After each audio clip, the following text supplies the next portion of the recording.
Across Silicon Valley, the story sounds familiar.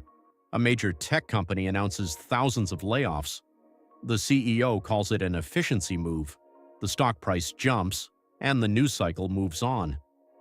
But something deeper is happening beneath that polished corporate language, something that reveals a major shift in how America's biggest tech firms now operate, think, and grow. This is the efficiency illusion, what big tech's layoffs are really about. For decades, big tech defined itself by one thing: growth. More people, more projects, more offices. If a company was hiring, expanding, and spending, it was seen as winning, but that era is ending. Today, the new buzzword in Silicon Valley isn't growth, it's efficiency.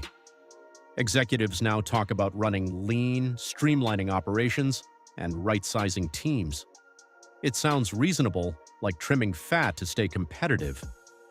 But behind that language lies a much more calculated strategy, one driven by Wall Street pressure, AI disruption, and a changing vision of what a tech company should even be.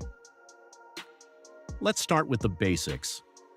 In the past 2 years, America's largest tech firms, Amazon, Google, Meta, Microsoft, Salesforce, and others, have collectively laid off over 300,000 workers. That's despite the fact that these same companies are still posting record profits, expanding into new industries, and boasting some of the strongest balance sheets in history. So, if business is good, why all the layoffs? The official explanation: efficiency. But efficiency in this new context doesn't mean cutting waste, it means restructuring power. Shifting money away from people and toward automation, AI, and shareholder returns. Take a look at what happened after each round of layoffs. When Google cut more than 12,000 jobs, its stock soared. When Meta announced the year of efficiency, investors rewarded it with one of the biggest stock rebounds in history. When Amazon trimmed tens of thousands of roles, it framed it as reinvesting in growth areas.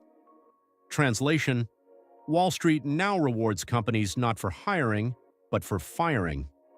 The new logic is simple: fewer employees, higher margins, happier shareholders.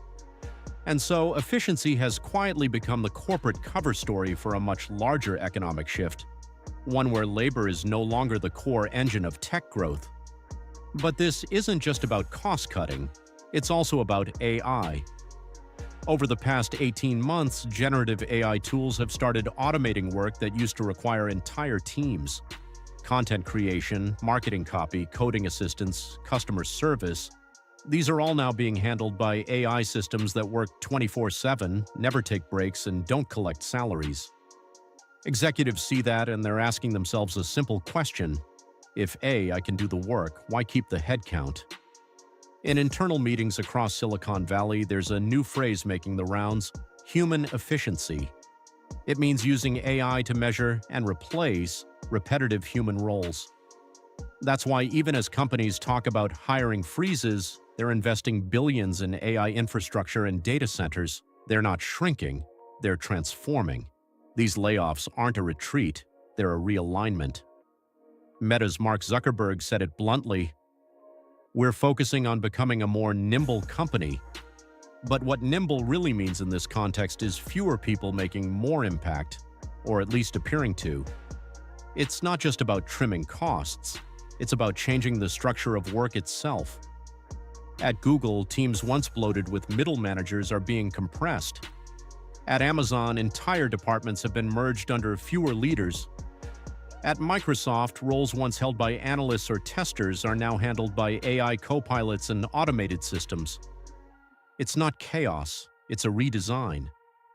The modern tech company isn't meant to look like a sprawling empire anymore, it's meant to look like a machine: lean, optimized, data-driven, and increasingly automated. But there's another side to this story, one that rarely makes the press releases. Layoffs aren't just about saving money, they're also a disciplinary tool. They send a message, not just to Wall Street, but to workers. After years of remote work, internal resistance, and employee activism, layoffs remind everyone who holds the power. It's no coincidence that some of the biggest cuts happened right after internal pushback. Google trimmed teams after employee protests over policy decisions. Amazon scaled down departments after internal organizing efforts. Meta refocused its workforce after its metaverse pivot was publicly mocked. Efficiency in this sense isn't just about productivity, it's about control. By shrinking teams, cutting middle layers, and making jobs less secure, leadership regains authority and reestablishes a culture where workers are expected to be grateful to stay. Still, it's important to see that this isn't entirely cynical. From a business perspective, some of these moves make sense. The tech sector expanded wildly during the pandemic, hiring far faster than demand justified. When that growth slowed, companies were left with inflated payrolls and overlapping teams. And as AI reshapes workflows, they genuinely don't need as many people to do the same tasks. But the bigger question isn't whether these layoffs make financial sense. It's what kind of industry they're creating.